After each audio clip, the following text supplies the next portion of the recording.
On this vote, the yeas are 216, the nays are 210. The resolution is adopted. Without objection, the motion to reconsider is laid on the table.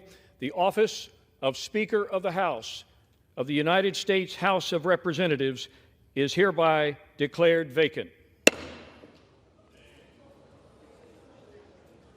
You said it would win.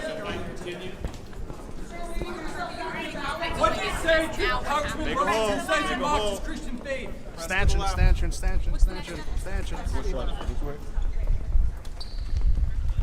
will you never give up. What's next? Congressman, will you resign? Will you resign? Will you put yourself back in the ballot? What comes next for you? You're gonna run for Speaker?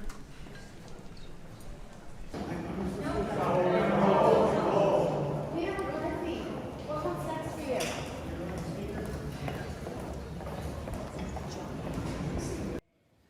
Valadeo.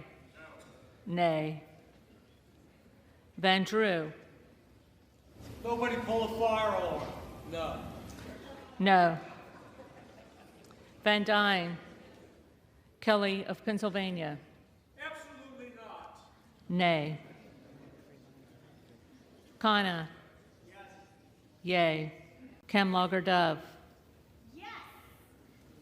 Yay. Capter. Yay.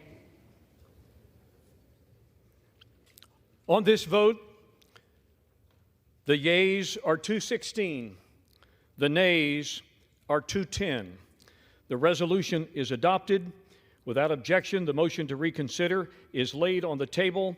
The office of Speaker of the House of the United States House of Representatives is hereby declared vacant.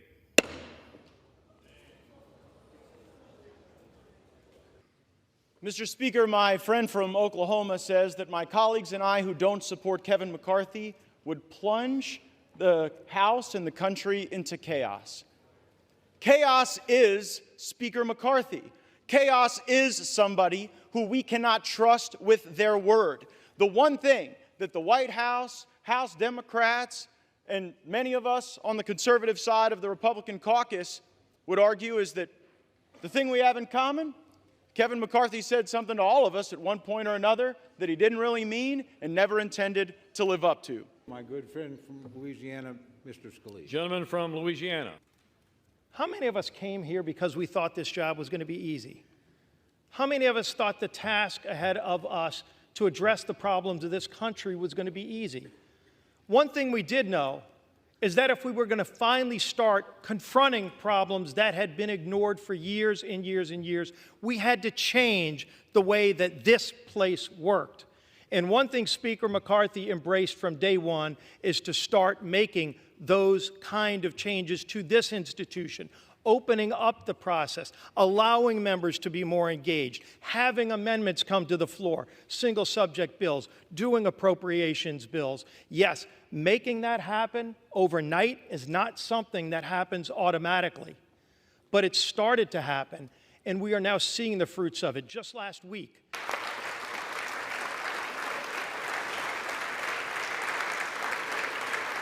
Accordingly, pursuant to Clause 12A of Rule 1, the Chair declares the House in recess, subject to the call of the Chair.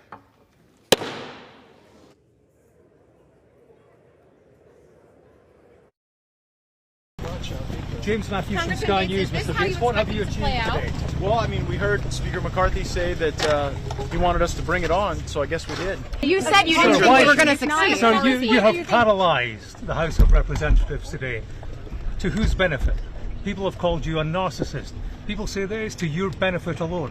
Is it to the benefit of you and to Donald Trump? It's the benefit of this country that we have a better Speaker of the House than Kevin McCarthy. Kevin McCarthy couldn't keep his word. He made an agreement in January regarding the way Washington would work, and he violated that agreement. We are $33 trillion in debt. We are facing $2.2 trillion annual deficits. We face a de-dollarization globally that will crush Americans, working class Americans. Kevin McCarthy is a feature of the swamp. He has risen to power by collecting special interest money and redistributing that money in exchange for favors.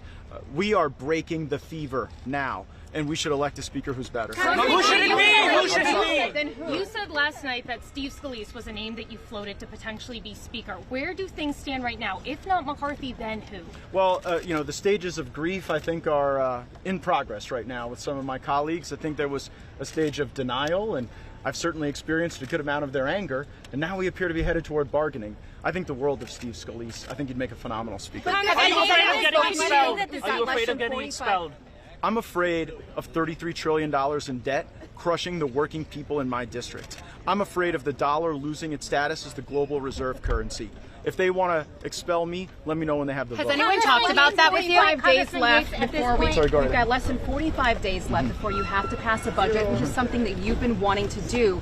Doesn't this just completely paralyze the House? I mean, we could see 15 more rounds. I don't think we will. I think Kevin McCarthy should take a hint. After 15 ballots to become speaker, after 8 months of a failed speakership, and after removal in this historic manner, I think we should move on and find somebody else. What's paralyzed the House of Representatives has been the failure of Speaker McCarthy. What paralyzed the House of Representatives was not taking up appropriations bills. We left for a 6-week vacation while the appropriations process hung in the balance. And because I forced these people to take a few votes, you think I'm paralyzing the House of Representatives? I think the House of Representatives has been paralyzed for the last several decades as we've refused to pass a budget and as we've governed by continuing resolution and omnibus bill. So I think that this represents the ripping off of the Band-Aid, and that's what we need to do to get back on track. Will you be putting yourself forward for the speakership? Absolutely not. I have no desire to be Speaker of the House. How do you counsel What was going through your head when the vote gavelled down and it was official McCarthy wasn't speaker? We got to move to the next step. We are not at the end of this process, okay? At most, we're approaching halftime.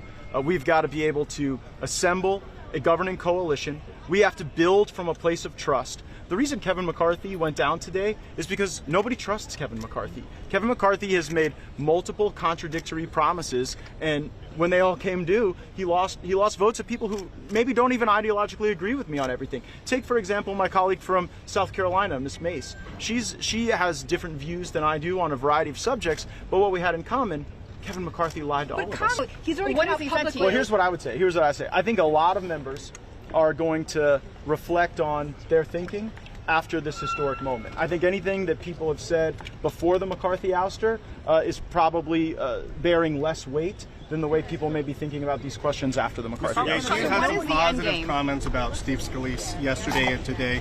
Will you yourself nominate Steve Scalise for Speaker of the House? Maybe. I want to hear from him. I mean, I'm not here to make a judgment on where Mr. Scalise stands with his rehabilitation and recovery. I would give him the deference to be able to decide whether or not he'd like to put himself forward as a candidate, but he'd be the type of person that I could see myself supporting. There are many people, though. I could see myself supporting Tom Emmer. I could see myself supporting Mike Johnson of Louisiana. I could see myself supporting Jody Arrington of Texas. I could see myself supporting Kevin Hern of Oklahoma. And there are even people outside of the United States Congress like Lee Zeldin, who are well thought of across every aspect of our conference, and I may give Lee Zeldin a call and see if he's interested in the gig. You've gotten the Speaker House. What's next? Well, next we got to elect a new speaker. Sorry, guys. Are you running for governor of Florida in 2026? No. Excuse me. If nobody you support can get 218, how long does this go on? What do you say to Mr. Trump, who says you can't put the infighting in politics? Hi, Allie. Hi, Allie. I wasn't happy. It's like a cut with a dull blade, dude. I mean, it wasn't a happy feeling. But I know in my heart I was doing the right thing. And last night, my daddy used to say, you know what I do at night? I said, what's that, Daddy? He said, I sleep. And I slept like a baby last night. Speed is worthwhile. It's not worth misleading people. It's not worth misleading people on both sides of the aisle. For me, it's not ideological. It's about having a leader in our nation who will tell the truth, who you can trust. And that's what the American people deserve. I am open to a number of folks up here. We'll have that discussion and we'll figure out who will be the next speaker. But from my perspective, as a woman up here, I want someone who's going to be honest. And if we say we're going to help women in this country, we ought to do it. If we say we're going to rein in spending, if we say we're going to have a budget, now we're going to disagree on the numbers, both sides will, but that's worthy of a debate. If we say we're going to have a budget, we need to do it. If we say we're going to have 12 separate spending bills and give the power of spending back to the people, we ought to do it. But that's not what happened here, and that's why we're in the situation today. If he were to continue to be Speaker, there would be chaos that would continue because he's not been honest with either party. So I made some comments to my colleagues back there. I said, okay, so what is the next step? Well, let's find a Speaker. That's the next step. Well, who? Who is that person? My humble opinion, there's 222 Republicans up there. There's 190 of them that are not moving away from Kevin McCarthy. They're just not. There is no one. If you look at the names that have been talked about, whether it's Tom Emmer, Jim Jordan, all these others, they were all up there advocating on behalf of Kevin McCarthy. Right-wing Republicans have to solve the problems that right-wing Republicans create, okay? And so the civil war within the Republican Party has nothing to do with us. I voted 15 times for Hakeem Jeffries for Speaker, and I will vote 15,000 more times for Hakeem Jeffries as Speaker, unless he asks me to do something else. Yes. America will be secure and the world will be more peaceful.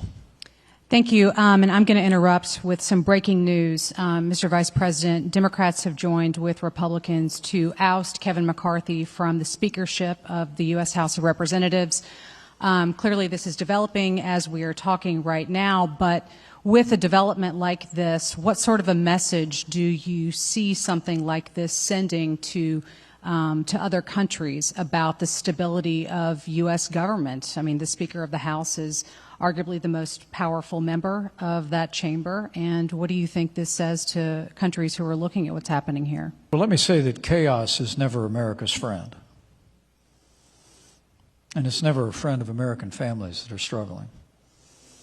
And I'm deeply disappointed that a handful of Republicans would partner with all the Democrats in the House of Representatives to oust the Speaker of the House. But I expect before the week is out, there'll be more votes on who will be elected Speaker of the House. And I expect that most of the Republicans in the Congress will vote again for Kevin McCarthy, the way they voted 15 times over earlier in the year. What troubles me about this is that none of this, and maybe the days and weeks that this will now capture the Congress of the United States, is doing anything to solve the challenges that American families are facing in this economy. None of it's doing anything to secure the southern border of the United States. None of it's doing anything to lower the cost of energy that's putting a tremendous burden on American families. So I think Congress will continue to work its will. But for my part, if I'm President of the United States, I'm going to work really hard to create an environment in Washington, D.C. Where we focus men and women at both political parties on the challenges facing our country. I mean, I said at the very beginning, Meg, the reason I'm running for president is not because I want to find out what it's like to work in the White House. Right? Been there, done that. I'm running for president of the United States because I think the country's in a lot of trouble. American families are hurting. The world's becoming more dangerous by the day. And the political performance art in Washington, D.C. does little to address the issues the American people are facing. If I'm president of the United States, we'll focus on the needs and the challenges and the opportunities and the future of the American people. So help me God. Kem Lager-Dove. Yes. Yay. Capter. Yay. The office of Speaker of the House of the United States House of Representatives is hereby declared vacant. Well, I mean, it's the first time that a sitting speaker's ever been ousted, so it's unprecedented in that sense. There have been earlier moments in American history where there's been a great deal of trouble electing a speaker, particularly around the 1850s. There was a great deal of trouble there, and votes, finally getting people in the chair. I mean, it's a sign, I think, if history is any guide at all to this, it's a sign of a party in disintegration. I mean, that's what's happening, and it's melting down, and that's pretty clear. That's the older history. The more recent history, I think, is that what we're seeing today is the latest installment in the ever continuing coup d'état by Donald Trump. I mean, that's what we're seeing. And it's pretty clear that he's the hidden hand in a lot of this stuff that's been going on. That I think probably the next step would be a shutdown, which is really what they're probably aiming for. They wanted to get McCarthy out of there in part because he stood in the way of that. Bunch of reasons, but that's part of it. And it's the politics of chaos. Mr. Speaker, my friend from Oklahoma says that my colleagues and I who don't support Kevin McCarthy would plunge the House and the country into chaos. Chaos is Speaker McCarthy. I do think this is a triumph for Donald Trump. Anytime that you have the order being overthrown, I mean, he's managing to do now what he couldn't do in January 6th with his takeover the House of Representatives, and doing it with his own people. You don't have to have crazy shamans with crazy horns doing it. You can do it with Matt Gaetz. From the Freedom Caucus to the MAGA people, it's been the same thing, which is the hard right of the Republican Party has overthrown in one way or another one speaker after another, forced him to resign, as in the case of Boehner. This is the politics of cannibalism, which even Gingrich didn't like. They're eating their own. And the Republican Party a long time ago, really in the early 90s, decided that it was going to be able to take on this crazy kind of politics and be able to ride it to victory all of the time. And it would never catch up with them, but it caught up with them with Trump in a big way. My guess is that they'll try to find someone else who will command the respect of the entire Republican caucus and put it through, ram it through. But that's only the prelude. That would be only the prelude to what I think is their ultimate idea, which is to shut down the government and blame it on Biden. I'll try to blame it on Biden, and not even that. I mean, just shut it down. I mean, we're sort of at Batman politics here. I mean, this is kind of like the Joker. I mean, it's beyond anything that I'm capable of talking about, because I only talk about the past and history, and it's never been like this before. But there is a certain nihilistic quality to what they're doing. However, there's also genius in the madness, because the madness is about creating as much chaos as possible, and then then the Trump people will step in.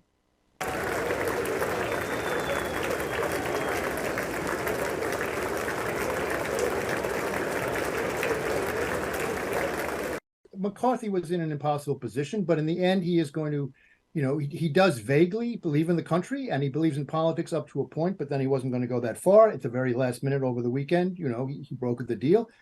Look, there are a lot of other reasons that are going on here that are personal as well as political. I mean, there's an ethics investigation of Matt Gaetz going on here about things that he was let off from in the courts, but the House Ethics Committee has a higher standard. I mean, he'd love to get rid of that. And getting rid of McCarthy may have been a way to do that as well. There's many, scenarios within scenarios going on here.